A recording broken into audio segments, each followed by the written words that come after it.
Hi, everyone. I'm sure you're sat there looking at me going, Robin, why are you wearing the same clothes as the last video? And it's because I'm a mom. Okay, guys, I'm a mother, and I only have so much time to record videos, so you might see me overlapping outfits. It is what it is, okay? Embrace it, accept it, move on. So, for this first video, this is not my first video. For this video, we're going to do our first tarot deck review on here.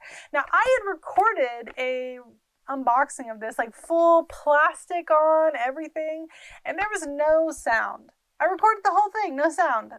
Embarrassing, hate to see it. So we're gonna go through this again, this time with the sound working, hopefully, and me not being a total ding-dong. So let's talk about the Pacific Northwest Tarot.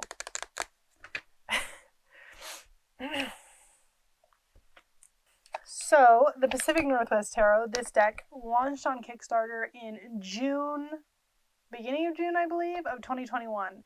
And I was actually really lucky to be sent a prototype copy of this deck originally.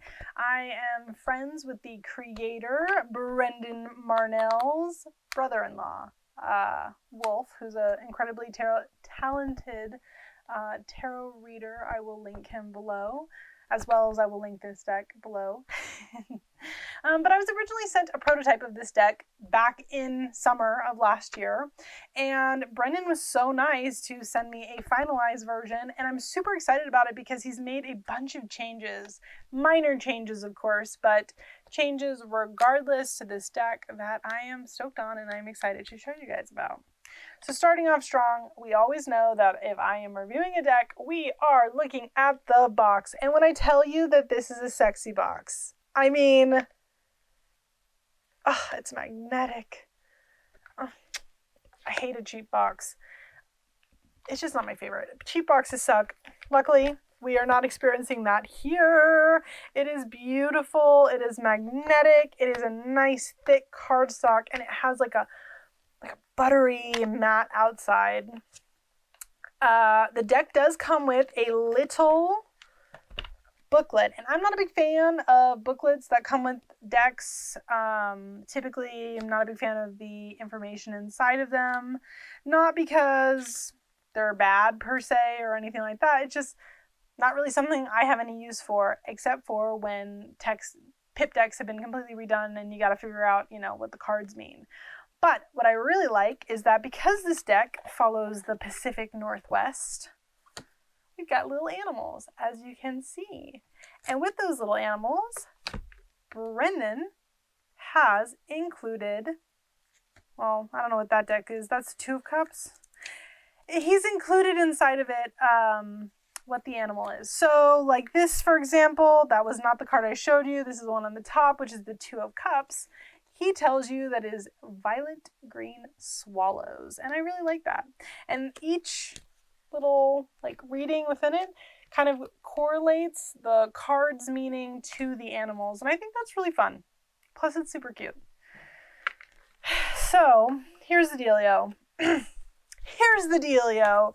If you're somebody who has never seen one of my reviews before on tarot decks, there's a few key factors that I care about. And very rarely is the art something that I really care about, because art is subjective. And while art maybe isn't for me, some art on a deck, it'll be for somebody else. And so the art is cool, but here's the things we look for. 1, is it suitable for beginners? 2, what is the cardstock quality like? 3 is the finish. 4 is the shuffleability. And then 5 is just, do I like the art or not? Is it cool? So that being said, starting off strong, is it for beginners? Unfortunately, this deck is not for beginners. It's just not. Does that make it a bad deck? No, but it is a pip deck. And if you are learning, and if you saw my last video where I recommended people starting off with Rider-Waite-Smith adjacent decks, this one's not hitting it. That's okay. There's nothing wrong with that. It's just not for somebody who picked up tarot yesterday. It is, however, I think pretty suitable for people who are in a moderate level of understanding tarot. You've been doing this for a little while. Maybe you're not a skilled professional at this point, but you do have a basic understanding. This deck is perfectly suitable for that. As for its finish, let's talk about it. Look at that edging. You guys can't see it. I think it's supposed to be black, but what it actually comes off as is the same as this box, which is like a beautiful, just like dark navy, which I've never seen edging in that color before, ever. Usually it's like gold, silver, black, or like holographic sometimes, or just the basic white. So having it in a color, maybe it's not intentional and maybe it's just because it's laid up against all these things, but it really looks like it is, and I think it's beautiful. The cardstock. Let's talk about it. I'm obsessed. Look how flexible this is, without bending, without bowing, but simultaneously isn't so hard that I can't use it, leading us into shuffleability. I can rifle shuffle this. And I have baby hands. I know if you guys saw my intro video, you probably saw a little joke about my hands. It's an ongoing theme on my blog. I have small hands. I'm a small person. I'm only 5'2", and I have these little chubby digits. And if I can't do this with a deck, we have a problem. Luckily, you can with this one. And I'm pretty rough with them, but I don't know if you could hear that. It shuffles beautifully and it doesn't leave any bowing. And we like that. We like that a lot. Now, my only qualm with shuffleability in this deck is that it does have a matte finish. And matte finishes, they're hit and miss. The upside about this is that it's not a true matte. It's a semi-gloss matte, which means that it does slip, especially if you are somebody who does like the shuffling in your hands. It's good for that. It is smooth, it is buttery, it goes through without being so matte that the cards stick together. I do find that these are sticking a little bit together, but I can already tell just by a couple of uses that when your hand oils get on it, this isn't going to be an issue. This is going to break in really well. And like I said, I'm really rough with my decks, and there's no bowing here. Chef's kiss. Now, I'm not going to show you guys all of the inside because, quite frankly, copyright is a thing, and we're not here to disrespect artists' hard work by showing you all the cards. That's how places like, what is it, AliExpress? Yeah, I think it's AliExpress or Wish, how they get these cards. You show all the cards in a video or on a blog, they screenshot it and they make a crappy deck. Don't do that. So let's look at a couple of them. We've got the Hierophant, which is a beautiful queen bee. I love the Lover's card. Like, look how cute that is with the little foxes. Now, I've only shuffled this a few times, so we'll be finding cards that are all like in order.